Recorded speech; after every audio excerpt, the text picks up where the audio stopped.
Hello, good morning mga kamamis. Andito na naman kami para magbayanihan ng mga kamamis. O di ba ang gaganda ng mga gising? Kasarap kaya paggising ng umaga, ganyan ang mga ngiti namin bawat isa. Alam na namin bawat Sabado kami ay may bayanihan. Sa oras ng aming pag-ipon-ipon, alas 6, magtatagpo-tagpo na kami dyan sa kalsada. Diba mga kamami? O kanya-kanyang habol. O inumpisahan naman ng ibang kamamis dito sa harapan kasi madamo. Yan. Harapan ng chapel yan mga kamami. Kaya bawat isa alam na rin namin ang ginagawa namin basta malinis namin. O, para naman matuwa sa amin ang tahanan ng taas. Yan, di ba mga kamami? O, bawat isa kung saan sulok para matapos namin kaagad. O, di ba mga kamami? Bawat isa kanya-kanya. O, kaya may nagdadamo, may nagwawalis. Kasarap lang sa pakiramdam. O, dito naman siya. Sabi niya, o patay na daw ata yung halaman. Hindi ka ako, talagang lalabas dyan. Bulaklak na. Ito naman yung dalawang hipag ko. O, may pakaway-kaway pa. O, diba mga kamami, ang gaganda ng mga ngiti. Sa tuwang-tuwa ako dyan, siyempre kasama ko yung mga hipag ko sa paglilinis namin ng pamayanan. O diba mga kamami, dito naman ang daming damo dyan. Kasi labasan ng tubig yan mga kamami, kaya hindi mapigil ang pagtubo ng damo. Pero okay lang naman mga kamami kasi madali lang naman damuhan yan. Lalo isang ano lang namin yan, daan. O kasi every Saturday naman meron kami lilisan, kaya bawat gilid-gilid ng mamayanan namin hindi madumi. Kung saan namin alam dapat linisan, doon kami pumupwesto. Ayan. O diba mga kamami, nakikita nyo ba yan? O kanya-kanyang nagkukwentuhan kami. O kung saan naman na susunod namin lilinisin sa next Saturday. Ayan, dyan na namin pinagmiting-mitingan kung saan na naman kami area. O tingnan nyo mga kamami, wala nang damo. O kahit nagkukwentuhan lang kami dyan, habang kami nagdadamo-damo, natatapos na namin. Diba mga kamami? Gilid ng kalsada yan mga kamami, kaya dapat laging malinis. Sa mga loob naman ng mga bakuran na may bakuran, hindi na rin namin pinupuntahan. Basta kami along the highway lang at saka sa mga street. O nakita nyo ba yung poso na yun mga kamami? Hindi pa yata ako tao, poso na ng simbahan yun. O yan, San Isidro Labrador Chapel. Diba mga kamami?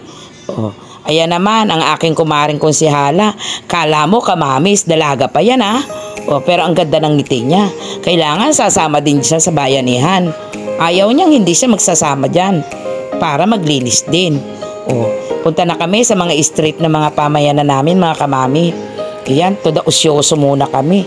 O, pulot-pulot lang kami dyan ng mga papel, mga plastic, ang mga mga dahon-dahon, pinupulot lang namin, nilalagay namin sa isang loob ng bakuran para maging black soy.